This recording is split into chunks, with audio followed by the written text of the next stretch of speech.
Recently I found this sheet of paper at the gym which looked a lot like a workout program, and I asked what it was, and essentially somebody in the gym asked for a workout program, and so the gym made one, and that's what we're going to analyze today. I have no idea who wrote this program, and I don't even care. It doesn't matter. All that matters is that we're going to look at what could have been better done when writing this program. And I'm not going to put the program here because it's in Icelandic, so nobody is going to understand it anyway, so I feel like it's pointless to put it here. In the end, I decided to put the sheet here because it's a lot easier that way to at least see what the program looks like, even if you do not understand the text. And also, the main reason why I didn't want to put it here is because I felt like it's not necessary, and I didn't want to get into any trouble with it, because I thought that this program was made for one person or something. And turns out no, since then I got to know that this is what everybody gets.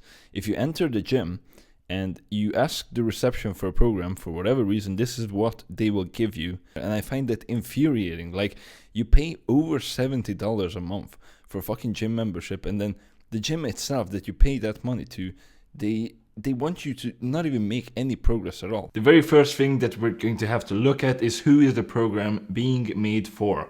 Well, obviously it's gonna be a beginner, because who else would ask the gym to make them a program, right? So this is gonna be a beginner program. And with that said, I'm expecting something like 2 to 3 days a week. If it's any more than that, maybe 4 days would be still acceptable. But generally, beginner programs should have fewer days, because you're just trying to get your foot in the gym. So that's what I'm expecting, and the plan fulfills that because it's a 3-day program. And with that in mind, I am going to expect a full body split. And that's not what we get. What we get instead is going to be day number 1 is going to be a leg and abs day. Day number 2 is going to be a arms and shoulders and back and abs day. I have no idea how this all came together, but whatever. And day number 3 is going to be a chest, back and abs day. This split is absolutely terrible. It is horrible. It is essentially an even worse version of a bro split, which we know works. I'm not saying it doesn't work, but it's inferior to just doing more frequency. So if you can do, let's say, 4 sets of something as a beginner per week, why not split it into 2 and do it on 2 different days? It's going to give you better gains, because when you train one of your muscle groups, after around maybe 2 to 3 days, nothing really happens anymore. So you gotta hit it again. This split is terrible. What I would replace it with is just a simple full body split. Full body 3 times a week, perfect for a beginner. Now let's look at the first day, which is gonna be the leg day. We're starting off with squats, or at least that's what it says. However, there is a number on the side of the exercise, and there on every single exercise, and it's a different number on every exercise. Why is the number there? Well, it's because in my gym, every single piece of equipment has a number, and this is supposed to indicate which machine you're supposed to use. Most of them is going to be machines, which I'm not a big fan of, but we'll touch on that later.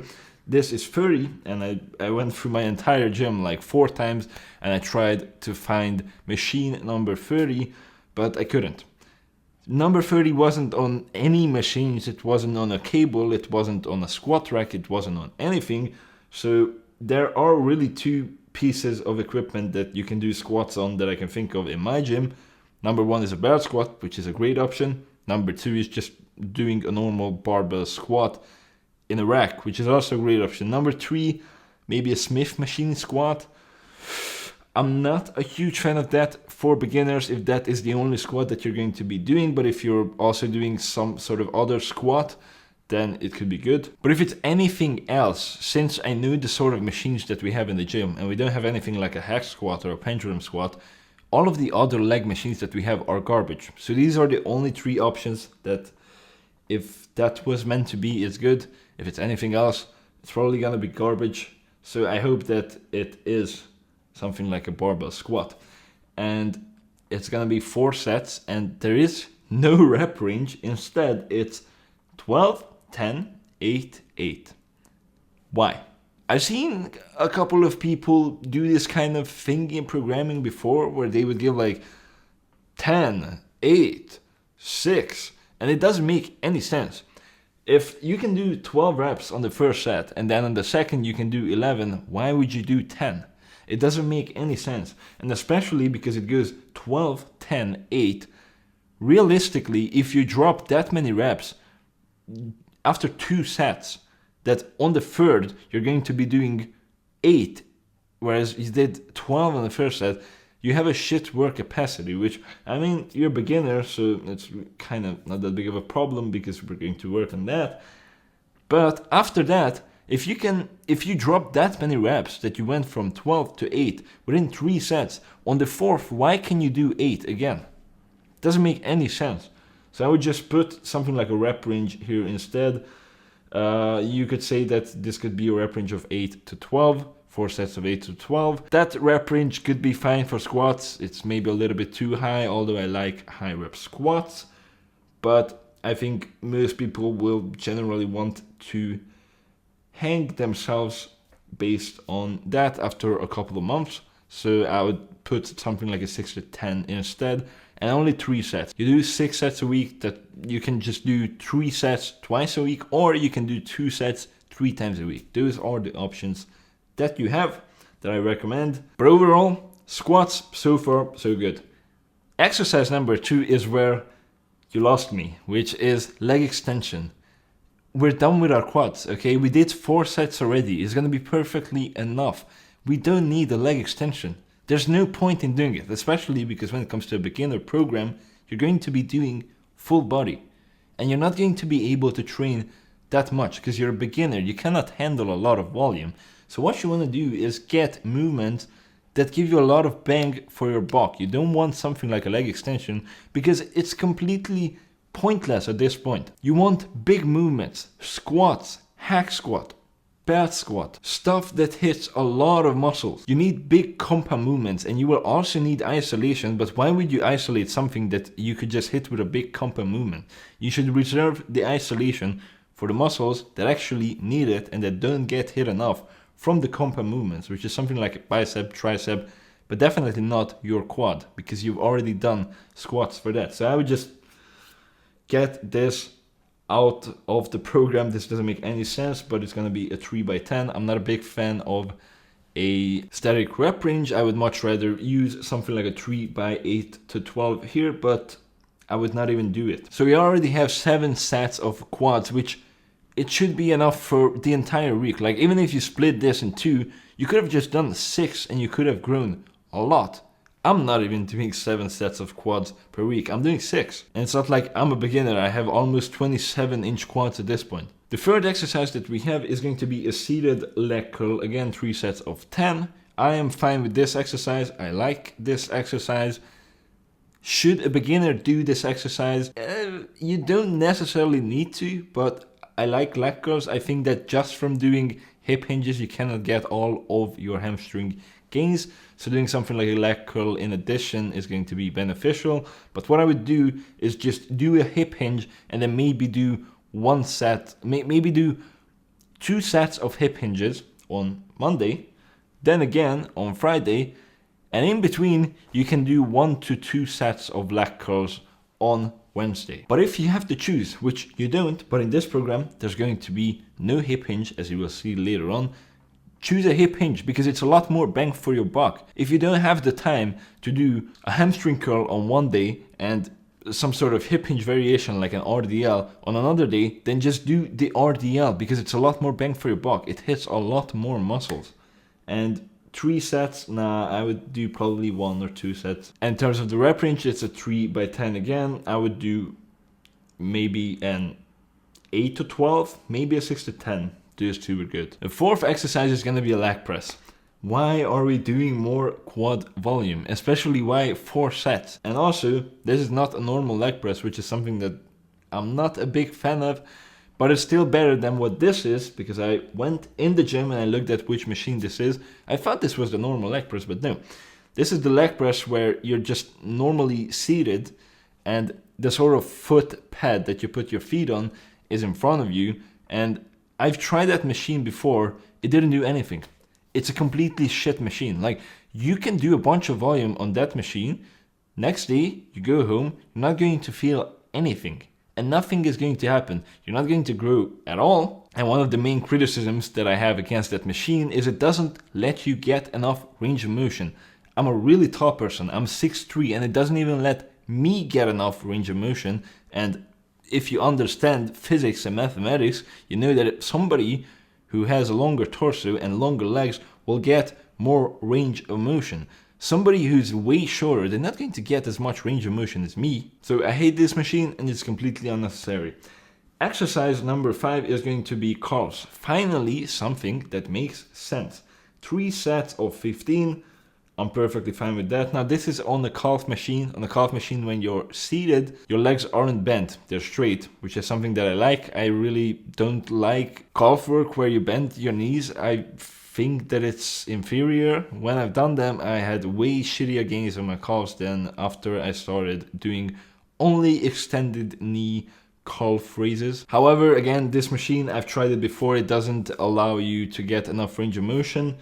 But the idea is not bad. I would probably do something like a Smith machine calf raise or just a single leg calf raise instead with a dumbbell in your hands. But this is also fine, and at least we have calf work in the program. 3 sets of 15. Again, I'm not a fan of straight sets, but overall it's fine.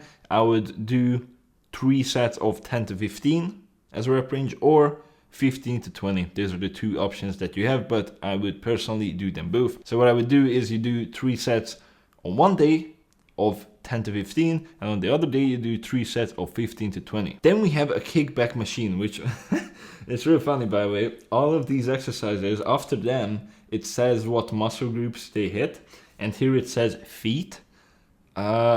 I don't know, guys. I personally don't do kickbacks, but if I would, I wouldn't do it for my feet. I would do it for my ass. Anyways, this, again, does not make any sense. We got a 3 set of 15. I would just not do this. Your leg day should be some sort of quad work, either a squat variation or some sort of single leg work. Then you do some sort of hip hinge. Then you do a few sets of calf raises, and then you're done. That was the leg portion of your day, and then you can move on to doing something else that's actually going to be productive, not just hammer the same muscle groups over and over again, because you're not going to grow more from it. Now, realistically, what is going to be your main focus with kickbacks? Not your fucking feet, but it's going to be your glutes. Even if all you care about is glutes, again, the stuff that I said before, doing your squats and hip hinges is going to be enough already. But then on top of that, I would just do another exercise, not this. I would do something like maybe a Bulgarian split squat, but on a different day, not on the same day. And then we have the last 2 exercises, which I do not understand at all. It is abduction and adduction machine. The good and the bad girl machine. The one where you open your legs and the one where you close your legs. Why are we doing this? We're beginners. Why? We should be doing something like an RDL, which hits a bunch of different muscle groups, not some shitty fucking isolation for something that gets hit from all of the other exercises anyways. The machine where you have to close your legs against resistance, which trains your inner thighs. I'm not really a fan of that. I have massive inner thighs and I have done that machine once, because if you do your squats, hip hinges and leg curls, they're gonna be massive. So this is something that I would only program for an advanced person who has that as a weak point, which I don't even know how that can happen. But I would never program this, not even for an intermediate. It doesn't make sense. And then we have the one where you're opening your legs. That is something that I can understand a little bit more. Again, if you're somebody who all you care about is glutes, you can do this. But do it on a different day. Do it on the day in between. You fucking kill your legs on the first and third day, and on the midday, you can do this. You can do 2 to 3 sets of this. But please don't do it twice a week, because there's no point in doing it. Just do it once a week, do 3 sets of it, that's it. But this is like if you really, really want to completely maximize it. But I would say that you will get like 97% of your ass gains with the RDLs and squats anyways. Especially if you do Bulgarian split squats as well, you're good. So this was the leg day. We got in 11 sets of quads, I have no idea why. We got in 3 sets of hamstrings from leg curls, no hip hinge. We got 3 sets of calves and we got a bunch of other stuff that we never even needed in the first place. Something I completely forgot is this day actually doesn't have any abs. It just said abs by the last two exercises, which are clearly not abs.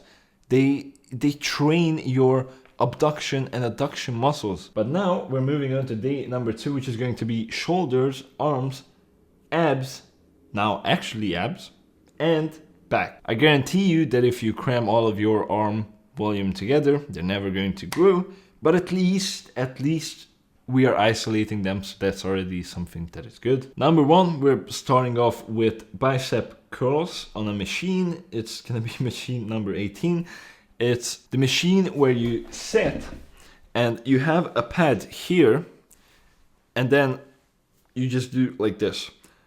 It's not the worst machine ever. I personally don't do it because there's plenty of other better exercises that you can do, but it's also not terrible, and we got a 3 sets of 12.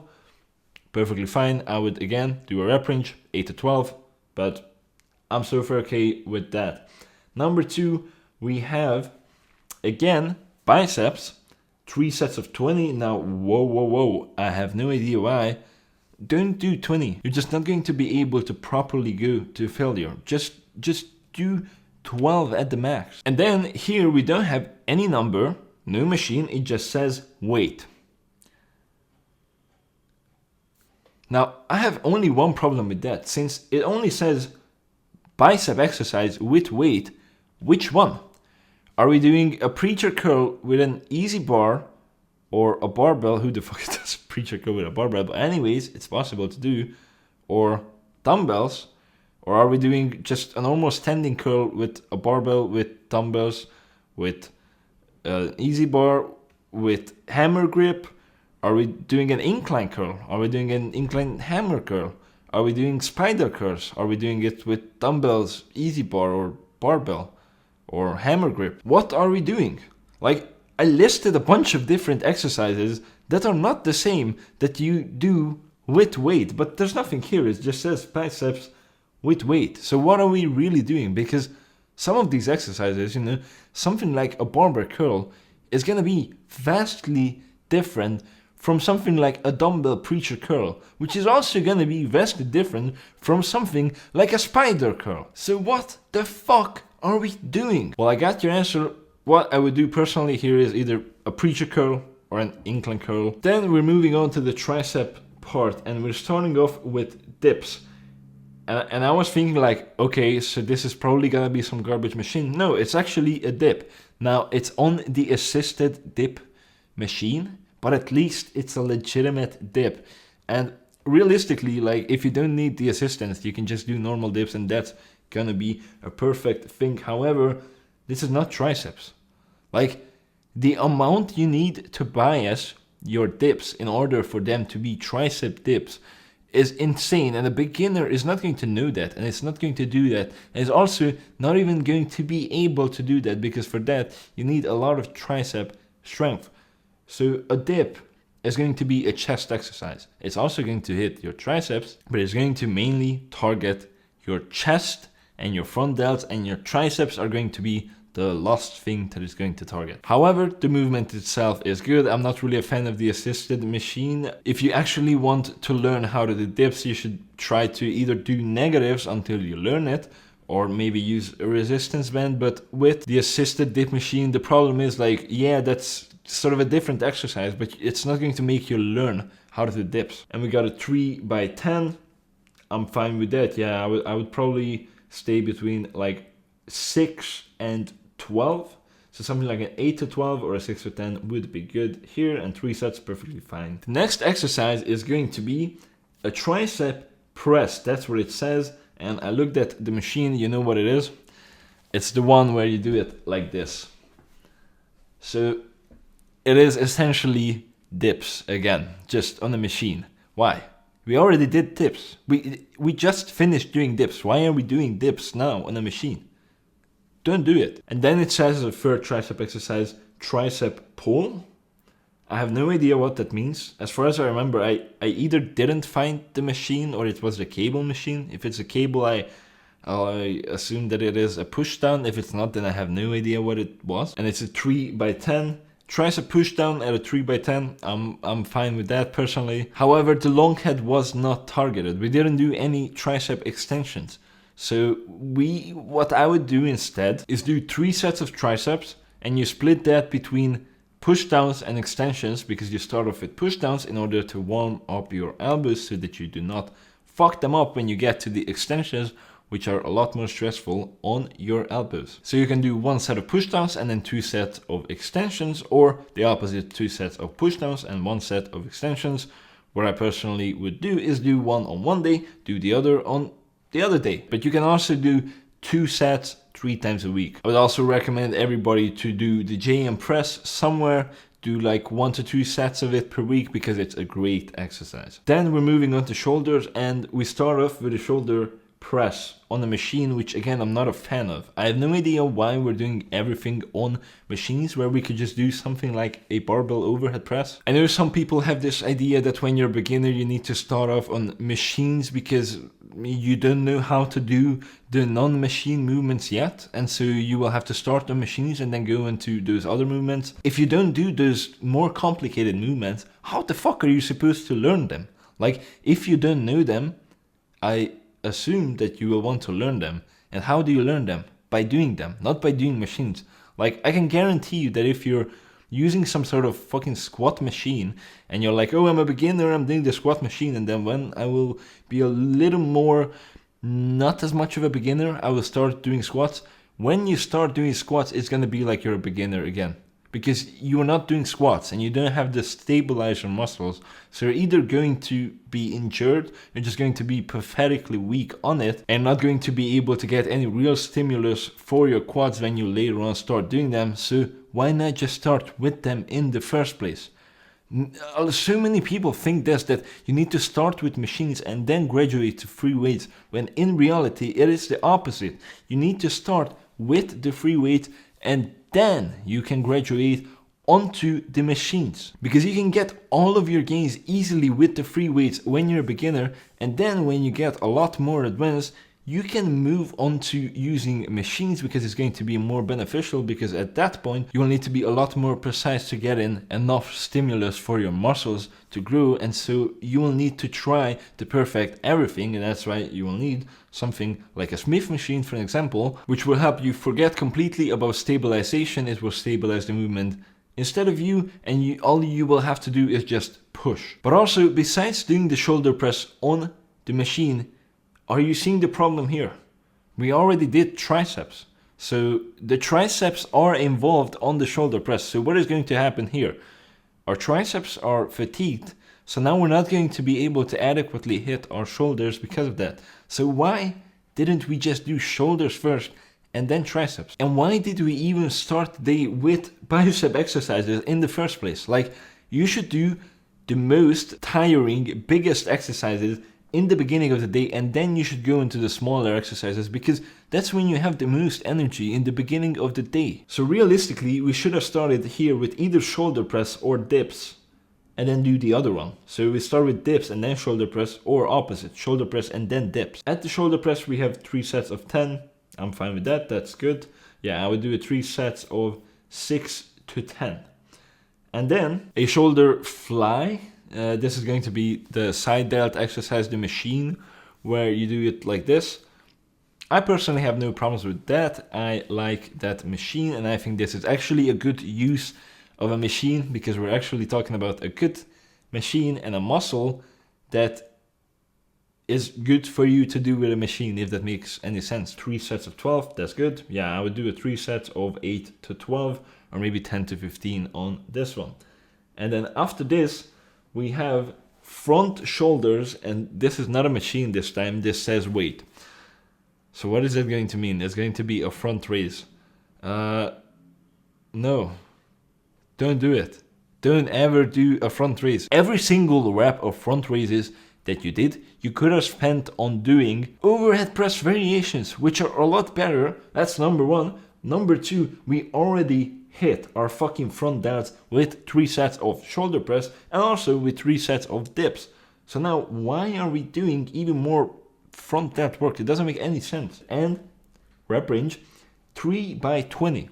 Why are we doing 20 reps? If you have your program, you should be able to say, if you wrote the program, why you're doing each and every single thing the way that you do it. Like if I see something in your program and I ask you, hey, why are you doing that? You should be able to answer. And here, I'm pretty sure that whoever wrote this shit is not able to answer. After this, we have some abs, which is great. That's something I like, at least 3 by 15. I wouldn't do that high reps, and I think this was the ab machine where you're doing like sit-ups. Not a fan of that. I think it's the problem with that is you cannot really get a good stretch on that machine. So something that I would do instead is do sit-ups. Of course, if you can, do them weighted, or you can do a lying leg raise on a bench where your legs are not on the bench. It's just your ass is still on the bench, and then your legs aren't, and you put a dumbbell between your 2 feet, and then you're good. And you can progressively overload that as well. When you're training abs, you should progressively overload it. And then after that, we got some back work to do. I have no idea why here, but we have it. And guess what this is? This is a hyperextension machine. Why? Why a machine? But also, it's a garbage machine. Like, why not just do normal hyperextensions? That is actually going to be a useful, good, compound exercise that hits a lot of different muscles. No. We're doing this shit instead. And again, we're hitting a muscle that we could have hit on the first day, on the leg day, if we would have just done a hip hinge. Just do an RDL on the first day. Easy as that. And then we're going on to day number 3, which is going to be the chest, back, and abs day. We're starting off with bench press. That sounds really good to me. Finally something that makes sense. Oh wait, no, it's on a machine. Why? Why not do a normal bench press? Or a Smith machine bench press? Why are we doing it on a random machine? Most bench press machines are garbage. We have 3 sets, 12, 10, 10. Again, I don't know why we're doing this, and I don't know why we're doing this high reps. Max I would do for bench press is 10 reps, because bench press is one of those lifts where if you do a lot of reps, your technique just sort of seems to fall apart. So do a 6 to 10 or a 6 to 8. Then we have flies. I have no idea why. Again, we already got in 3 sets of chest work through benching, so we should just do these on another day. Why are we doing 6 sets of chest on the same day? And why are we only hitting chest once a week? Like, we should do those twice a week and maybe distribute the volume to 2 sessions, and then they would actually be useful, and we wouldn't just be burning ourselves out after the first exercise, but flies. And this is on a fly machine. This was very surprising, because until now I didn't even know that my gym had a fly machine, but apparently we do. But since we're talking about somebody who's a beginner, I would just like to see another compound exercise instead. Like, why are we doing flies when realistically we can only do 2 chest exercises, or maybe 3 per week? So why aren't we hitting the front delts and the triceps as well with that? Why are we just isolating the chest when it doesn't need isolation? So I would do something like maybe a fly press instead with dumbbells. We have an incline bench press, finally, with free weights, with a barbell. This is good, but I have no idea why we're doing it, since we have already done 6 sets, and at this point we're again just burning ourselves. Like, why not distribute all of this volume through the 3 days? Why not just do 3 sets on the first, 3 sets in the second, 3 sets in the third, and then you would have a massive fucking chest. The rep range is 3 sets of 12. I think that's okay. We could do maybe like a 3 sets of 6 to 10, or maybe an 8 to 10. But you could also do an 8 to 12, I guess. Then we're moving on to training back. We have a rowing machine. I think that this machine, personally, that the one that this is garbage. I would do a T-bar row instead, or a dumbbell row, or a croc row. And we got 3 sets of 12 reps. I think that rep range, like 3 sets of 8 to 12, would be good. But do it instead on the exercises that I said, and not on this. Then we're bringing back the infamous fucking hyperextension machine. I have no idea why, but we're doing it once again. 3 sets of 12. But then we have pull-ups. When I saw this, I was like, what the fuck? Are we actually putting here like an exercise that is actually good? And yes, pull-ups. Finally something good. Now this is on the assisted pull-up machine, of course, which I'm again not a fan of. If you actually want to learn how to do pull-ups, then you should probably do something like a band assistant pull-up and then gradually move on to a normal pull-up, or do maybe negatives with the pull-ups. But if you're doing this unassisted, that's great. And then we have 3 sets of 10 on this. I personally do 3 sets of 6 to 10, or you could do 3 sets of 5 to 8 on pull-ups. And of course, when you can do 10 reps of pull-ups with your own body weight, start going weighted. Then we have 3 sets of a wide grip lat pull down.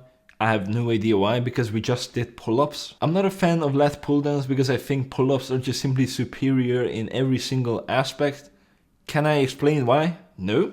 The only thing that I can say is that I did lat pull downs for a really fucking long time and my back didn't grow. And then I started doing pull-ups and my lats fucking exploded. If we're going to do them, I would do maybe an 8 to 12, maybe a 6 to 10, but an even bigger question mark in my head is coming from the next exercise, which is again a lat pull down, but this time a narrow one. So we did 3 sets of pull-ups, then 3 sets of lat pull-downs, then 3 sets of lat pull-downs again. Why? Why are we doing all of this in the same day? Like, this, again, could have been distributed to 3 different days. What about that? And what about we did 9 fucking sets for our lats, and I don't exactly remember what that row machine is like in terms of whether it hits more your traps or more your lats. But even if it's more traps, we didn't get any traps in this fucking program.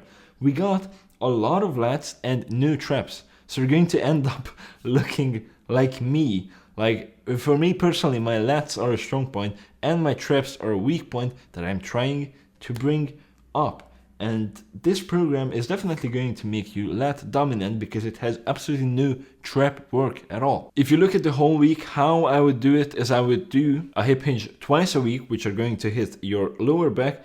And then on every single day, I would do 1 back exercise for your upper back. And one of them would be a pull-up variation. One of them would be some sort of shrug. And the third one would be some sort of row. And then we have 2 ab exercises left. The first one is going to be the one where you sort of rotate your core.